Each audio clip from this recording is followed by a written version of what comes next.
Hello नमस्कार दोस्तों, मेरा नाम है अजय और आप देख रहे हैं मेरा यूट्यूब चैनल अजय कुमार।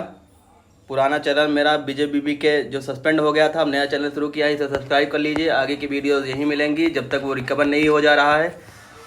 तो दोस्तों कोशिश करेंगे आपको आज DPSP यानी कि directive principle of state policy या राज्य के नीति निर्देशक तत्व को 5 मिनट में इसके सारे आर्टिकल को समझाने की। तो आइए देखते हैं क्या है इसके प्रोविजन, मुख्य प्रोविजंस क्या हैं, मतलब मेन फीचर्स क्या हैं इसके। मेन फीचर्स आइए देख लेते हैं क्या है मेन फीचर्स। पहला तो इसको कहाँ से लिया गया है। डायरेक्टिव प्रिंसिपल ये आयरलैंड से लिया गया है। ये सकारात्मक हैं यानी पॉजिटिव निर्देश हैं, अपरिवर्तनीय हैं यानी कि नॉन फोर्सिएबल हैं, यानी कि आप के द्वारा सरकार पर इसे दावा नहीं किया जा सकता है, सरकार इसे लागू करा सकती है धीरे धीरे कर ये, क्योंकि ये कल्याणकारी हैं। क्या नीति निर्देशक तत्वों का उद्देश्य भारत में कल्याणकारी राज्य बनाना है। तो ये हो गई बात, ये 4 बातें आयरलैंड से लिए गए हैं। ये सकारात्मक निर्देश हैं, अपरिवर्तनीय हैं यानी नॉन फोर्सिएबल है। नीति निर्देशक तत्वों का मुख्य उद्देश्य भारत को कल्याणकारी राज्य बनाना है। आइए आर्टिकल नंबर 36 देख लेते हैं। इसमें क्या संघ एवं संघीय सरकार या संसद की सरकार, वही ये आर्टिकल 12 ही है, रिपीटेटिव वे में वो मौलिक अधिकार के साथ था, यह नीति निर्देशक तत्व के साथ में है। इसमें भी राज्य एवं राज्य सरकारें, क्षेत्रीय सरकारें या स्थानीय सरकारें, सरकार की शक्ति का प्रयोग करने वाला कोई भी व्यक्ति या संस्थान, ये आता है आपका राज्य की परिभाषा के अंतर्गत। आर्टिकल नंबर 37 क्या है, नीति निर्देशक तत्व राज्य के शासन में मूलभूत हैं लेकिन अपरिवर्तनीय हैं, यानी कि नॉन फोर्सिएबल हैं।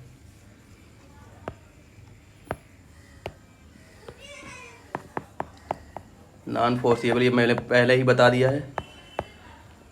नॉन फोर्सिएबल हैं, अपरिवर्तनीय मतलब सरकार के ऊपर आप ये दावा नहीं कर, इनके हनन होने पर या ये इनके मूलभूत प्राप्ति ना होने पर आप सरकार पर कोई दावा नहीं ठोक सकते हैं। जैसे मौलिक अधिकार में आपके अधिकारों का हनन हुआ तो आप सीधे सुप्रीम कोर्ट जा सकते हैं या हाई कोर्ट जा सकते हैं, ऐसी कोई बात नहीं कर सकते। आर्टिकल नंबर 38(1) क्या है, सामाजिक 38(1) क्या कहलाता है दोस्तों, आइए देखते हैं। सामाजिक, आर्थिक और राजनीतिक न्याय से परिपूर्ण व्यवस्था, जो हमारी प्रस्तावना में कहा गया है 3 प्रकार के न्याय, सामाजिक, आर्थिक और राजनीतिक न्याय की बात की गई है। वही आर्टिकल 38(1) में क्या रिपीट किया गया, सामाजिक, आर्थिक और राजनीतिक न्याय से परिपूर्ण व्यवस्था करना चाहिए। आर्टिकल नंबर 38(2) आय की असमानता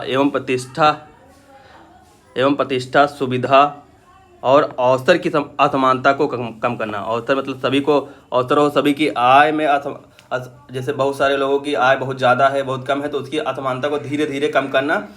ये नहीं कि अमीर से छीन कर गरीबों में बैठ देना, ऐसा कुछ नहीं है, लेकिन ये है कि धीरे धीरे आय की असमानता मतलब गरीब व्यक्ति को अमीर के लेवल में धीरे धीरे खड़ा करना। आर्टिकल नंबर 39(a) स्त्रियों और पुरुषों को आजीविका के पर्याप्त साधन उपलब्ध कराना। आर्टिकल 39 बहुत इंपॉर्टेंट है क्योंकि इसमें कई सारे आर्टिकल्स हैं, सब आर्टिकल्स। तो आर्टिकल नंबर 39(a) क्या है, स्त्रियों और पुरुषों को आजीविका के पर्याप्त साधन उपलब्ध कराना। आर्टिकल नंबर 39(b) संसाधनों का जनहित में प्रयोग करना, जो भी संसाधन उपलब्ध उनका जनहित में प्रयोग करना। आर्टिकल नंबर 39(c) क्या है, उत्पादन के साधनों का विकेंद्रीकरण करना, मतलब एक जगह पर केंद्रीकरण होकर ना रह जाए, इसका विकेंद्रीकरण किया जाए ताकि आम लोगों तक या पिछड़े दलित वंचित वर्गों तक पहुंच सके संसाधन।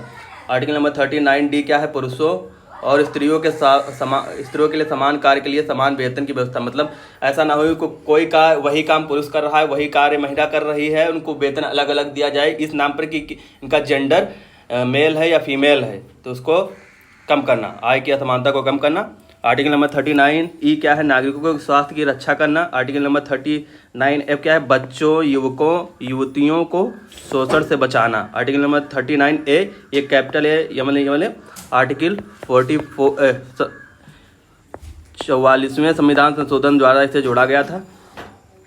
समान न्याय और निःशुल्क कानूनी सहायता प्रदान करना। आर्टिकल नंबर 40 क्या है, पंचायतों का गठन, बहुत पूछा जाता है यह सवाल, पंचायतों का गठन और सशक्तिकरण। आर्टिकल नंबर 41 क्या है? रोजगार का अधिकार और बेरोजगारी, बीमारी, वृद्धावस्था और विकलांगता में संरक्षण। आर्टिकल नंबर 42 कार्य की न्याय संगत और मानवोचित दशाएं एवं महिलाओं के लिए प्रसूति सहायता। आर्टिकल नंबर 43 क्या है? मजदूरों के लिए निर्वाह मजदूरी और कुटीर उद्योगों का विकास करना। आर्टिकल नंबर 43 ए क्या है? उद्योगों 43 ए मतलब सब आर्टिकल उद्योगों के प्रबंधन में मजदूरों की को भागीदार बनाना। उद्योगों के प्रबंधन में मजदूरों को भागीदार बनाना।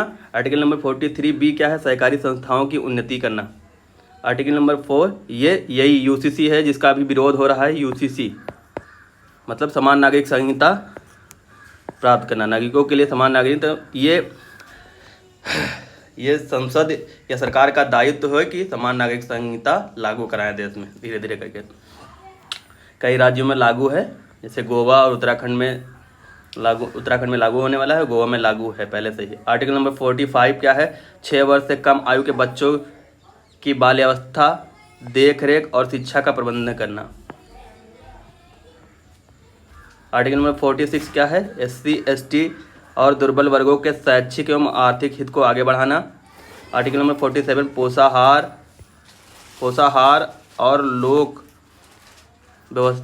स्वास्थ्य में सुधार एवं शराब और अन्य मादक पदार्थों के उत्पादन और बिक्री पर रोक लगाना। क्या है? सीधे मादक पदार्थों का उपयोग को रोक लगाना, सीधे आर्टिकल 47 यही कहता है।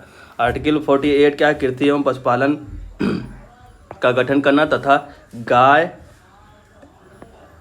एवं अन्य दुधारू पशुओं के वध को। ये आर्टिकल 48 सीधे कह रहा है गाय एवं अन्य दुधारू पशुओं के वध का निषेध होना चाहिए। आर्टिकल 48 क्या है? पर्यावरण का संरक्षण एवं अन्य जीवों की रक्षा करना। आर्टिकल नंबर 49 क्या है? राष्ट्रीय महत्व के स्मारकों, वस्तुओं और स्थानों की सुरक्षा करना। आर्टिकल नंबर 50 क्या है? कार्यपालिका को न्यायपालिका से अलग करना। आर्टिकल 48 क्या है? पर्यावरण का संरक्षण करना एवं वन्य जीवों की सुरक्षा।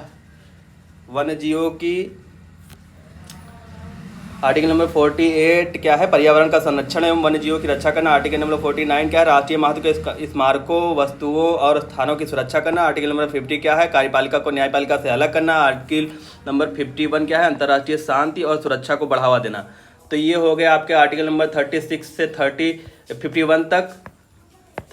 51 तक ये पूरी DPSP होगी, जिसको मैंने 5 मिनट में समझाने की कोशिश की है। हालांकि कुछ ज़्यादा समय लग गया, लेकिन फिर भी पूरी बातें आ गई, सारे आर्टिकल्स आ गए, एक जगह आपको कलेक्ट करके दे दिए हैं। आप इसको रिपीटेटिव वे में लिख लीजिए, पढ़ लीजिए, सुन लीजिए, आपको याद हो जाएंगे। और यहाँ से सवाल कम से कम 5-6 पूछे जाते हैं, 5 से 6 सवाल।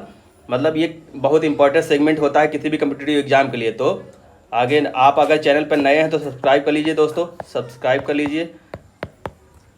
उस चैनल के ब्लॉक होने से या सस्पेंड होने से हमें दिक्कत हुई है, इसलिए इसे सब्सक्राइब कर लीजिए, रीच ताकि बढ़े। मेरी रीच बढ़ाना तो उद्देश्य है ही है, इसलिए सब्सक्राइब जरूर कर दीजिए। लाइक शेयर कर देंगे तो और बढ़िया होगा। 10-12 लोग, अगर हर व्यक्ति 5-5 लोगों से सब्सक्राइब करवा देगा तो ज़्यादा अच्छा होगा। धन्यवाद देखने के लिए, बहुत बहुत प्यार, आभार।